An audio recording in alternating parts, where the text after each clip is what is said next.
bonsoir à toutes et à tous, bienvenue au Stade Vélodrome pour cette demi-finale retour de la Coupe Intertoto. Jean-Charles Debono, salut Jean-Charles. Salut Christophe. Merci d'être avec nous, on va se régaler, Jean-Charles, on l'espère évidemment.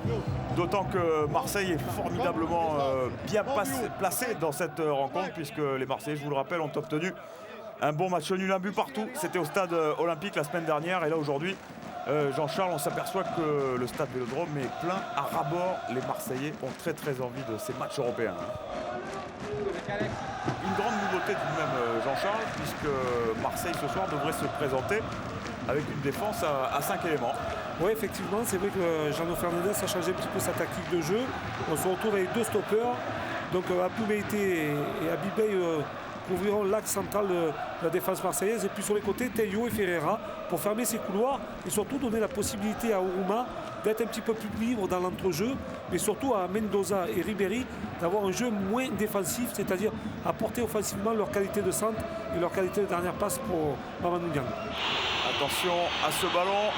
C'est Liverani qui l'a récupéré. Le centre au deuxième poteau et Carasso. Quelle intervention de Cédric Carasso. Oui, il a bien fait de dévier ce ballon parce qu'il rentrait directement dans les buts. Première grosse occasion pour les joueurs de Delio Rossi.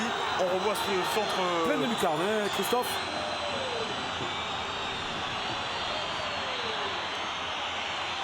Attention. Niang qui est passé à Niang, la surface de réparation. Bon centre.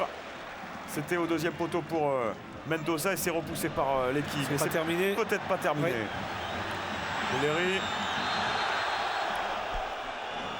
Et un pressing de l'équipe marseillaise. Là, on a vu c'est bien pressé parce que le joueur ne va pas faire un pressing individuellement, c'est collectivement.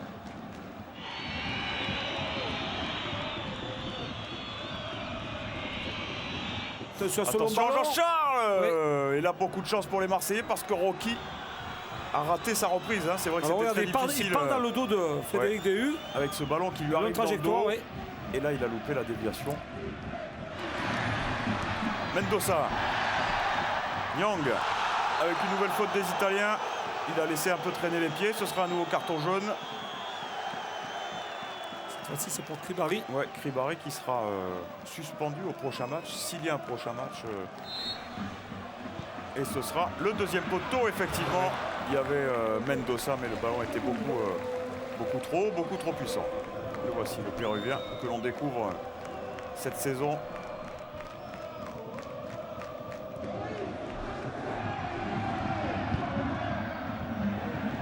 C'est un bon ballon. Il y a un ballon très intéressant là pour Mendoza qui avait échappé à la surveillance de son défenseur. Ah, c'est très bien joué, Christophe. Cette reprise de Mendoza, on aurait pu croire qu'il allait contrôler. Regardez, au dernier moment, hop, le plat du pied. Et ce que l'on vient de voir confirme ce que l'on avait vu au match aller, à savoir que la Lazio a un excellent gardien de but. Il avait été très bon. En tous les cas, c'est la première grosse occasion pour les Marseillais. Sur ce ballon. Ouais, Niang qui est revenu défendre. Attention, cette frappe par-dessus la cage de Cédric Carasso. Et qu'il a dévié, hein. Liverani. Pour Niang. Face à Leki. Il se remet face à son défenseur.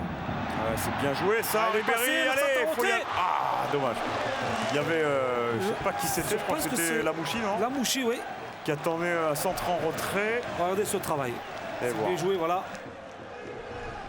0-0 entre les deux équipes. Jean-Charles, on se retrouve dans quelques secondes pour la deuxième période. A tout de suite.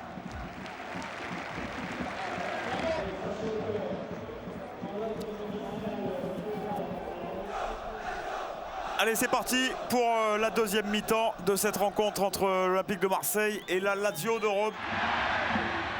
Mamadou Niang devant Sadio Mané. À droite, il y a une solution. Oh, il va frapper, Ouma, le poteau. Oh là là, dommage. C'est malheureux.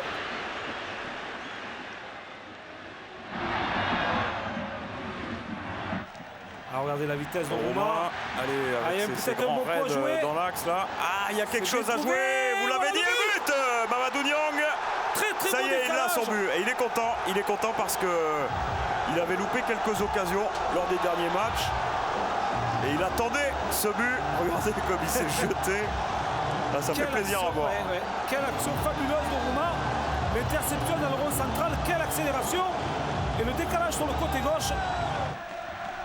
Dehu qui est sorti, qui continue son action. Alors regardez Rouma, c'est vraiment fabuleux ce qu'il peut faire. Une nouvelle fois pour... Voilà, il se régale. C'est Mendoza, deuxième but. Ça y est. Ah, la défense. Ça y est, l'OM a passé la vitesse supérieure. Et là, les Romains sont complètement à la rue. Ouais, c'est la deuxième passe d'Oruma. Ah, deuxième action de grande classe de Wilson Oruma. Il a défoncé à lui tout seul les lignes arrière romaines. Ah, il a fait la différence, on l'avait dit en début de rencontre. Et lui aussi, il est content pour son premier but marseillais. Ah, regardez, quelle frappe de ce beau décalage, le beau contrôle intérieur. Ouais, le contrôle est magnifique. Ouais. Hein.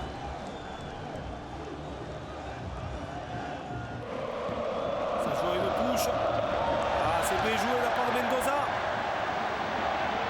Le décalage sur le côté. Allez, le troisième. Voilà, troisième but marseillais. Ah, c'est l'explosion. Les joueurs de la Lazio ont déclaré forfait là. Ils ne peuvent plus contenir les vagues des Marseillais. C'est mérité parce que Ribéry mérite aussi un petit but. Il mérite son but, mais surtout une nouvelle fois. Très très bon contrôle. C'est parfait. Le corps est bien positionné et le gardien de but touche le ballon. Il est trop puissant. Et c'est terminé. Et c'est terminé.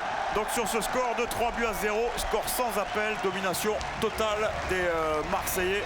Et qualification tout à fait logique. Nyang, Mendoza, Ribéry, tout cela en 5 minutes en deuxième mi-temps. On va se quitter. Merci Jean-Charles. Merci beaucoup. On vous souhaite une excellente soirée. On se retrouve donc pour cette finale. Salut. Au revoir.